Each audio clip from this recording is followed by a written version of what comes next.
Ayo! J'espère que vous allez bien et je vous retrouve aujourd'hui dans cette nouvelle vidéo qui est un concept que j'avais trop envie de faire. Je voulais faire cette vidéo au moment où j'avais emménagé dans mon appartement à Aix, sauf que en fait j'ai tourné la vidéo, mais après j'ai fait une pause et du coup je me suis dit que monter la vidéo que j'avais déjà tournée ça n'avait plus aucun sens, donc je refais le concept. En gros, sur Instagram, je vous demande de choisir un chiffre entre 1 et le nombre de livres que j'ai dans ma bibliothèque et vous choisissez et du coup ça met des livres au hasard et depuis tout à l'heure vous voyez les livres dont je vais vous parler, ce qui n'est pas le but en fait. Oh mon dieu. Donc là j'ai demandé entre 1 et 84. Ça m'a fait prendre conscience que j'ai énormément de livres à Aix-en-Provence, surtout que je n'ai pas mis tous les livres puisque en gros à côté de mon lit j'ai une toute petite étagère sur lesquelles je mets ma palle actuelle et donc j'ai pas voulu les inclure dedans parce que souvent c'est des livres dont je vous ai déjà parlé et surtout c'est les livres dont je vous ai parlé la semaine dernière parce que c'est les livres, enfin c'est ma palle des livres les plus récents que je veux lire. Voilà, donc je dois avoir une centaine de livres à Aix-en-Provence, c'est vraiment énorme, énorme, alors que je m'étais dit ouais 50 livres ça suffit. Franchement, je me fais peur moi-même, hein. Je me fais peur moi-même, je sais pas comment je vais les lire, surtout les livres qui sont chez mon père aussi. C'est pas grave, je peux pas me mettre en aubaine toute ma vie, ce serait bien de tenir déjà un mois, Erin. Enfin bon, je commence donc tout de suite cette vidéo. Alors j'ai pas retenu les chiffres que j'ai pris. Je prends dans l'ordre chronologique. Le premier livre, il s'agit de Night School de C.J. Dow. Alors je sais pas comment prononcer. Voilà. Ah, vous voyez, je sais pas comment prononcer. Je sais pas si le focus est bien. Il m'a l'air bien quand même. Attendez. Oui, il est bien. C'est un livre donc, que j'ai acheté en bouquinerie pour 2 €. Alors, bon, qui était offert à la base, c'est pas grave, je l'ai quand même pris. Je l'ai acheté à une bouquinerie qu'il y a à Aix-en-Provence, c'est RDBO, la rue des bouquinistes obscurs. Et genre, j'adore cet endroit parce que c'est vraiment, je trouve des petites perles rares des fois. Alors, je trouve pas souvent du Young Adult parce qu'ils ont vraiment juste un tout petit rayon jeunesse Young Adult, mais j'ai quand même trouvé Night School et quand je l'ai vu, j'étais en mode trop bien. J'ai même trouvé le préquel de Hunger Games. Dans ce roman que j'avais envie de découvrir depuis un super long moment, il me semble qu'on va suivre une fille qui va être mise en pensionnat pour filles parce qu'elle fait trop de bêtises chez elle ou je sais pas quoi. Et en fait il va s'avérer que ce pensionnat, la nuit, il se passe quelque chose, il y a la night school et donc c'est un truc un peu chelou. Et ça me fait un peu penser au résumé de La Maison de la Nuit, dont d'ailleurs je vais vous parler tout de suite après. Voilà, et je pense que si j'apprécie, déjà je m'achète la suite de la saga, il y a 5 tomes, bonne chance Erin. Et surtout je me rachète le tome 1 parce que cette pastille là offert, je ne peux pas vraiment. Et du coup comme je vous le disais, j'ai le tome 3 de La Maison de la Nuit, donc choisi. J'ai lu le tome 1 et 2 vers septembre-octobre et genre ça avait été des super bonnes lectures. Je crois que je vous en ai même parlé sur la chaîne, mais je sais pas si la vidéo est sortie en fait. Parce que je suis sûre d'avoir tourné une vidéo, mais est-ce qu'elle est sortie ? En tout cas, vraiment, j'ai adoré ma lecture de ces 2 premiers tomes et j'avais pris le tome 3 pour pouvoir enchaîner, mais en fait, quand je l'ai pris, j'étais sûre que j'allais pas enchaîner parce que le tome 1 et 2, je les ai enchaînés, ce qui m'est... Enfin, oula, j'ai dit beaucoup de fois le mot enchaîné. Peut-être cet été, parce que là, je me vois actuellement pas en train de lire un livre sur les vampires. En tout cas, c'est une vieille saga Young Adult, donc il y a pas mal de clichés, il y a un petit peu... des problèmes je trouve au niveau il y a de la représentation, mais la représentation n'est pas aussi bien faite qu'elle aurait pu, mais il y a un effort de représentation quand même. On va suivre une fille qui s'appelle Zoé et en gros un jour elle va au lycée et elle a la marque, ce qui signifie que elle va devenir un vampire. Elle est marquée, c'est le premier tome de la saga qui s'appelle comme ça. Et elle va devoir rejoindre la Maison de la Nuit pour pouvoir en gros devenir un vampire, parce qu'en gros quand t'es marqué, t'es pas encore un vampire, il faut que tu passes à un rituel et tout pour être un vampire. Et en gros la Maison de la Nuit, c'est exprès pour les gens qui ont été marqués parce que le jour lui fait mal aux yeux, lui fait mal, et donc elle vit la nuit là-bas, elle a des cours spéciaux et tout. Sauf que à la Maison de la Nuit il va se passer des choses un peu bizarres. Elle est un peu au cœur de ça, surtout que attention, she's not like the other girls, elle a un petit peu des super pouvoirs que d'autres n'ont pas. Enfin bon, c'est Une saga young adult des années 2010. Je crois que ça c'était le numéro 24 parce qu'on me l'a sorti 2 fois. Et donc c'est les chroniques du monde émergé. 1, 2, 3. Les chroniques du monde émergé de Licia Troisi. Je vous en ai déjà parlé quelques fois, mais comme il est sorti 2 fois, je me suis dit celui-ci on le prend. Et ça va être une relecture afin de lire le tome 2 qui est dans ma palle depuis plus d'1 an. Et ouais, je dois le relire, sachant que ça fait partie d'un des livres de mon enfance. Genre j'ai lu ça au collège et j'avais jamais lu la suite parce que j'avais jamais acheté la suite. Et je le lisais, le relisais. Et malgré toutes mes relectures, je me rappelle vaguement de ce qui se passe dedans. Alors que genre j'ai dû le relire 3 fois quoi. Genre c'est un peu énorme quand même. Dans ce livre on va suivre Nihal, qui est une jeune fille très étrange, oreilles pointues, cheveux bleus, yeux violets, tout la distingue des autres habitants du monde émergé. Tac tac tac, elle doit devenir une vraie guerrière, enfin blablabla, c'est un peu de la fantaisie. Et mais je me rappelle avoir adoré. Mais là je veux le relire pour enchaîner avec le tome 2, mais il faudrait peut-être que je le fasse. Et je pense que ça va être un livre que je vais lire pendant le mois de la fantaisie en mai. Ça fait 2 fois qu'il passe dans le mois de la fantaisie, 2 fois que je l'ai pas lu. Ensuite, un livre qui a rejoint ma palle il y a pas si longtemps, que j'ai aussi acheté au RDBO et j'étais super heureuse de le trouver. C'est Les Petites Reines de Clémentine Beauvais. Et Clémentine Beauvais, je n'ai lu d'elle que Âge tendre, mais ça a été un coup de cœur intergalactique. D'ailleurs, je l'ai rencontrée à Montreuil, parce que pour ceux qui ne le savent pas, je suis allée à Montreuil en décembre pour la première fois. Vraiment, c'était incroyable. Hier, j'ai revu mes stories à la une, j'ai pleuré dans mon lit. Tellement c'était bien et que ça me manque. J'ai pu me faire dédicacer Âge tendre et rencontrer Clémentine Beauvais. Pour la petite anecdote avec Emma l'actrice dont je vous parle, c'est la 3e vidéo que je sors depuis mon retour et dans toutes les vidéos je parle de elle, donc lectrice intemporelle sur Instagram. Donc on a passé le week-end ensemble à Montreuil, on était tout le temps ensemble, genre on a dormi au même hôtel et tout. On a fait la queue pour Clémentine Beauvais. Et on était les premières à arriver, on est arrivé 1 heure ou 1 heure et demie avant et on voulait tellement pas la louper. Genre qu'on s'est dit, est-ce qu'on peut commencer à attendre en fait, parce qu'on n'avait plus grand chose à faire. La dame elle a dit, oui, mettez-vous là. Et donc on était là, il n'y avait personne autour de nous et on était en train de faire la queue. Mais c'était... Bon bref, et du coup j'ai rencontré Clémentine Beauvais qui est genre... trop pétillante, trop gentille, trop belle. J'aimerais bien lire un peu tous ces livres. J'ai aussi Songe à la douceur dans ma palle, mais je crois que je l'ai ramené chez mon papa. En tout cas, Les Petites Reines, je sais que ça a beaucoup bien fait parler de lui. C'est pas ma couverture préférée des Petites Reines. Je l'ai acheté 2,50 €, donc voilà, c'est une bonne affaire. Oh, mais quoi? Il est dédicacé? Quoi?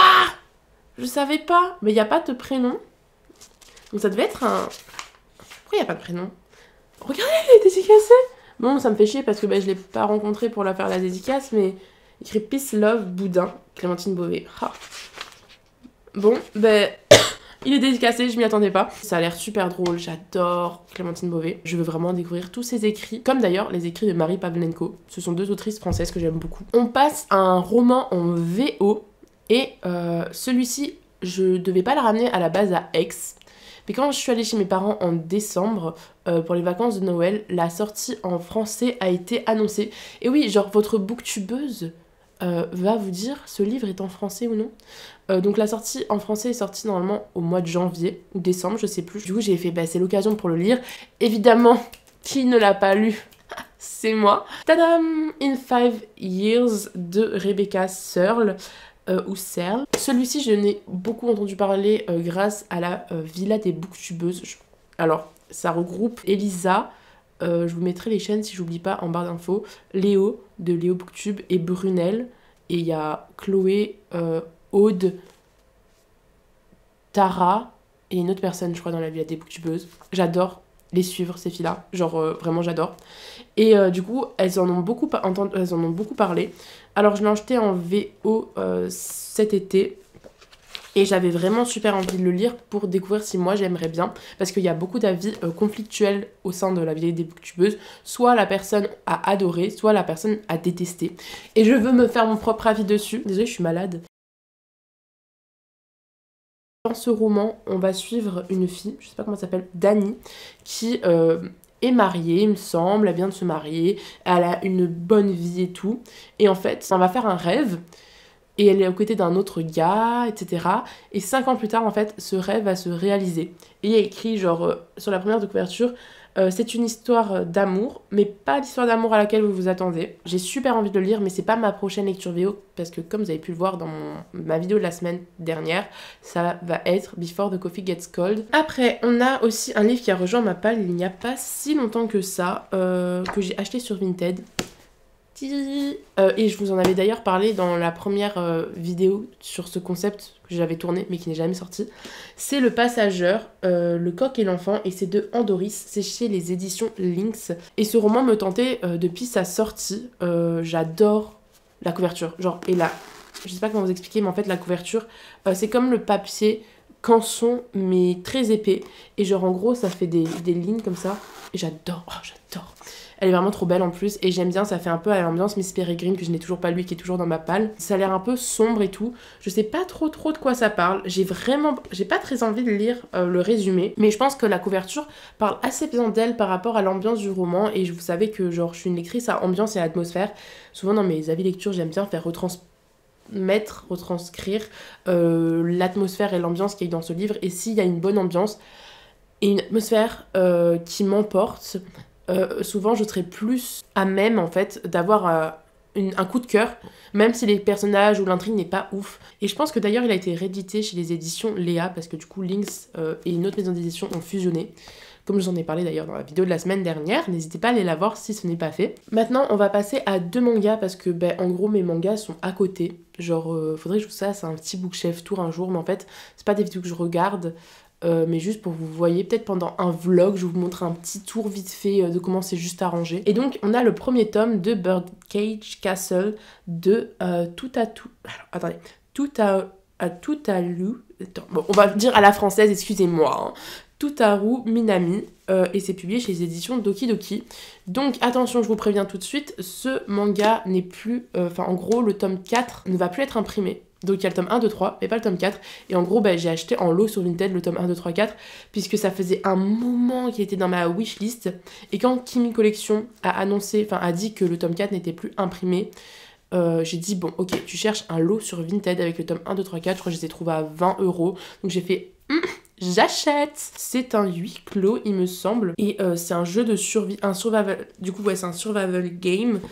Et alors je vous lis le résumé parce que je me rappelle plus trop de quoi ça parle. Un beau jour, 6 lycéens se rendent dans un parc d'attractions désaffecté pour enquêter sur la disparition d'une camarade qui s'est volatilisée sans laisser de traces.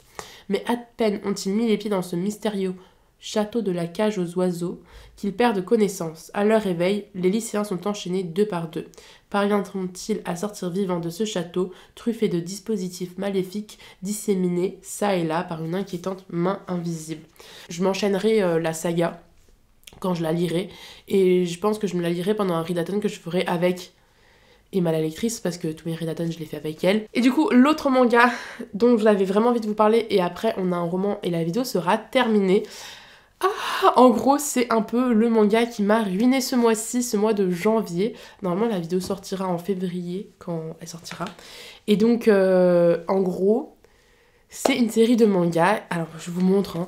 C'est le premier tome de Nana, donc c'est de Wazawa, et c'est publié chez Delcourt.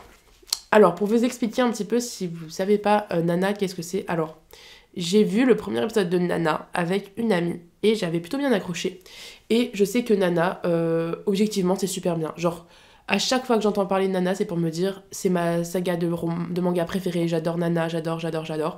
Du coup je me suis dit je veux faire la collection des Nana, je veux les avoir. Sauf que Nana c'est un vieux manga qui quand il est réimprimé, parce qu'il est tout le temps en rupture de stock, quand il est réimprimé, et 2 jours plus tard c'est en rupture de stock. Et donc je suis allée à la librairie de manga, je sais plus pourquoi. J'y suis allée parce que je l'ai acheté Otaku, le tome 1 et 2 en lot, parce qu'il y a le tome 1 acheté, tome 2 offert en ce moment. Et donc j'y vais, et à chaque fois que j'y vais, donc je sais où sont les nanas, parce que souvent il y a genre des tomes qui se battent en duel, et j'y vais et je me cherche le tome 1. Et là j'y vais et je vois pas le tome 1, 2, 3, 4, 5, 6, enfin non il n'y a pas de tome 6 justement, 1, 2, 3, 4, 5, et je me dis mais c'est pas possible, genre qu'est-ce qui s'est passé? Et genre je baisse les yeux et je vois des piles entières de nanas par terre, et genre je me précipite avec un petit cri pour prendre le tome 1, 2, 3, 4, 5, je me dis les sous on s'en fout, on y va à la caisse. Et en gros, le libraire m'a expliqué que le jour même, ils ont reçu les réimpressions de Nana. J'ai dépensé 40 € pour les avoir. Le lendemain, j'y suis retournée parce que ma pote, Axel, je vous parle un peu sur Instagram et sur YouTube, qui a d'ailleurs un compte Instagram qui va essayer de faire un peu littéraire. Je vous le mettrai en barre d'infos. Et elle a un compte BookTok, enfin TikTok, un peu de tout. Il manquait le tome 1 et 8 il me semble, et du coup je lui ai acheté le tome 1 pour son anniversaire et on y est retourné le lendemain pour prendre le tome 8, et pour vous dire, il restait presque plus rien. Genre il restait un tome 8 alors qu'avant il y avait la pile comme ça de tome 8. Genre c'est pour vous montrer à quel point genre c'est Du coup Nana, c'est deux jeunes filles qui vont se rencontrer qui ont le même prénom, donc Nana. Leur destin va être mis en marche.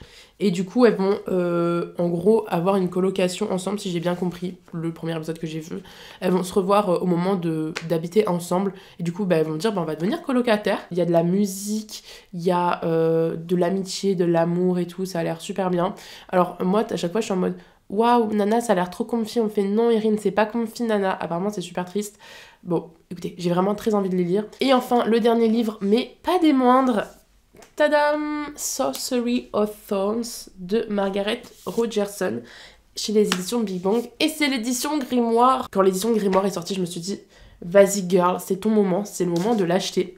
D'ailleurs, j'y suis allée en librairie, je l'ai commandé et au moment de recevoir ma commande, genre j'étais dans la rue, j'étais en mode mais il est défoncé, leurs livres ils sont sérieux. Genre j'étais en mode mais les pages ils ont mal découpé. Je voulais aller retourner dans la librairie, faire un scandale. Et après j'ai mis en story, j'étais en mode non mais les gars regardez, enfin vraiment les éditions Big Bang c'est quoi ce travail de sagouin. En fait après on m'a dit que c'était fait normal et j'avais un peu honte. Du coup vous avez la couverture. Tadam, c'est trop beau. Tadam. Ensuite, du coup, c'est un hardback. À l'intérieur, vous avez la couverture normale. C'est vraiment trop beau. Je ne regrette rien. 22 €, mais je ne regrette rien. Qu'est-ce qu'il est beau. Ils ont vraiment fait un travail de ouf. Surtout que maintenant que les éditions Big Bang, le directeur est parti, je peux acheter des livres chez eux parce qu'en gros, je crois que c'était le directeur ou un éditeur chez les éditions Big Bang qui avait... alors, je veux pas dire de bêtises, mais je crois qu'il avait agressé sexuellement des autrices. Enfin, des autrices ou des auteurs, je sais. Des deux, je sais pas. Bon, je suis pas méga au courant. Mais du coup, j'avais listé cette maison d'édition. Mais comme il a été viré, je peux racheter chez eux. Et donc, alors je sais pas si vous verrez bien, mais c'est vraiment magnifique. Et je suis vraiment super contente. Je l'ai toujours pas lu, yay! Et maintenant, chez de Margaret Rogerson, j'ai aussi envie d'acheter... An Enchantment of Ravens, je crois que c'est ça. Et c'est tout pour cette vidéo du coup. Je suis très contente d'avoir tourné cette vidéo. Je pense que c'est une vidéo que de temps en temps, genre un peu tous les 5-6 mois, je tournerai, puisque ça me fait super plaisir de vous montrer ces quelques livres qui sont dans ma palle. J'espère que cette vidéo vous aura plu. N'hésitez pas à me dire si vous voulez revoir ce concept un petit peu sur la chaîne de temps à autre. Si vous êtes arrivé jusqu'au bout de cette vidéo, vous pouvez mettre un emoji. Je crois qu'il y a un emoji plume quelque part pour faire genre le grimoire. Un emoji plume où... Vous pouvez me dire aussi, tiens, quand vous regardez votre bibliothèque ou à côté de vous, quel est le premier livre que vous voyez là à l'instant sur votre bureau, je sais pas, genre cherchez dans votre chambre, dans votre bureau, dans votre salle à manger, genre autour de vous, quel est le premier livre que vous voyez. Et voilà, dites-moi. Je sais pas pourquoi je dis cette question, mais je la trouve assez intéressante. Voilà, et du coup, nous, on se retrouve dans une prochaine vidéo. Je ne sais toujours pas ce que je vais tourner la semaine prochaine. N'hésitez pas en commentaire à me dire aussi qu'est-ce que vous aimeriez voir sur la chaîne. Peut-être que je vais vous faire un balance ta wishlist. Parce que ça fait un petit moment.